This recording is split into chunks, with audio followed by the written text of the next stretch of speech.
हम सभी ने भगवत गीता के बारे में सुना है। ये एक ऐसा ग्रंथ है जो सिर्फ धार्मिक नहीं बल्कि जीवन के हर पहलू पर प्रकाश डालता है।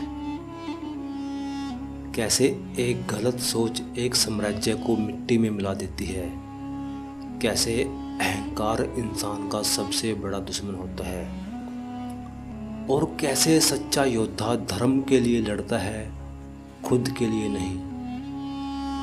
आज हम गीता के पहले अध्याय के 10वें, 11वें और 12वें श्लोक को समझेंगे। ये श्लोक महाभारत के युद्ध के समय दुर्योधन के अहंकार और घमंड को दर्शाते हैं। ये सिर्फ श्लोक नहीं, ये जीवन का वो दर्पण है जो आपको आपकी सच्चाई दिखाएंगे, आपका सच आपके सामने रख देंगे और इन श्लोकों में छिपे ज्ञान को हम आज के जीवन से जोड़कर देखेंगे। तो चलिए शुरू करते हैं। अपर्याप्तम तदस्माकं बलम भीष्माभिरक्षितम पर्याप्तम त्रिविधमेतेषां बलम भीमाभिरक्षितम। दुर्योधन कहता है हमारी शक्ति असीमित है और हम सब महान सेना नायक भीष्म पितामह के नेतृत्व में पूरी तरह सुरक्षित हैं, जबकि पांडवों की सेना की शक्ति भीम द्वारा भली भांति सुरक्षित होने के पश्चात भी सीमित है।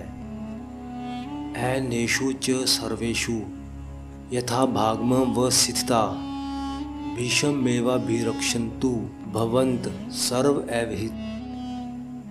दुर्योधन आगे कहता है, अतः मैं कौरव सेना के सभी योद्धागणों से आग्रह करता हूँ कि सब अपने मोर्चों पर अडिग रहते हुए भीष्म पितामह की पूरी सहायता करें। तस्य संजनयन हर्षम कुरुवृद्ध पितामह सिंहनादम विनघोचे शंखम दद्मो प्रतापवान। तत्पश्चात कुरुवंश के व्योवृद्ध परम यशस्वी महायोद्धा भीष्म पितामह ने सिंह गर्जना जैसी ध्वनि करने वाले अपने शंख को उच्च स्वर में बजाया, जिससे सुनकर दुर्योधन हर्षित हुआ। आज की इस मॉडर्न लाइफ में ये श्लोक हमें कई सीख देते हैं। अहंकार और आत्मविश्वास में अंतर। दुर्योधन को पितामह भीष्म और अपनी सेवा में मौजूद अन्य योद्धाओं के कारण खुद में घमंड था, लेकिन वो अहंकार था, जबकि पांडवों का आत्मविश्वास धर्म पर था।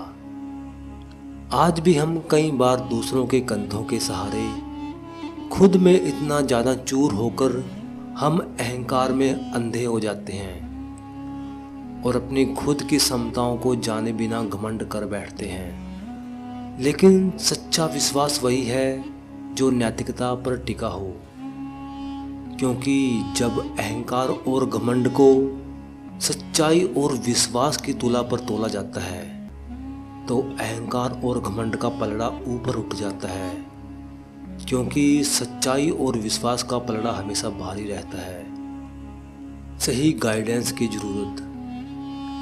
दुर्योधन ने भीष्म को आगे रखा, लेकिन उनकी सलाह नहीं मानी।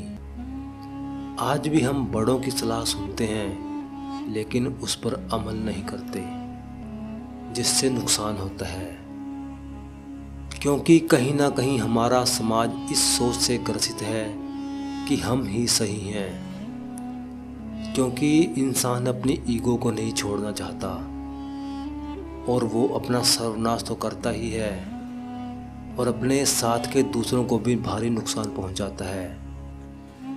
अहंकार ना करें। दुर्योधन की हार का कारण उसका अहंकार था। अनुभवी लोगों का सम्मान करें। भीष्म जैसे योद्धा कौरवों के साथ थे, लेकिन दुर्योधन ने उनकी बात नहीं मानी। श्री कृष्ण क्या कहते हैं? गीता में श्री कृष्ण अर्जुन को समझाते हैं कि सच्चा योद्धा धर्म के लिए लड़ता है, अहंकार के लिए नहीं। जीवन में संयम और नैतिकता जरूरी है। मनुष्य को अपने कर्म का पालन बिना लालच या डर के करना चाहिए। दुर्योधन का अहंकार उसके पतन का कारण बना, जबकि अर्जुन ने श्री कृष्ण की शरण लेकर सही रास्ता चुना।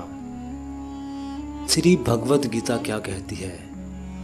भगवत गीता हमें सिखाती है, अहंकार, लालच और अनैतिकता हमेशा विनाश लाते हैं। सच्ची जीत वही है जो धर्म पर आधारित हो। मनुष्य को हमेशा अपने कर्तव्य का पालन करना चाहिए, फल की चिंता किए बिना। इन श्लोकों से हमें यही संदेश मिलता है कि जीवन में सत्य और धर्म का मार्ग ही सर्वश्रेष्ठ है।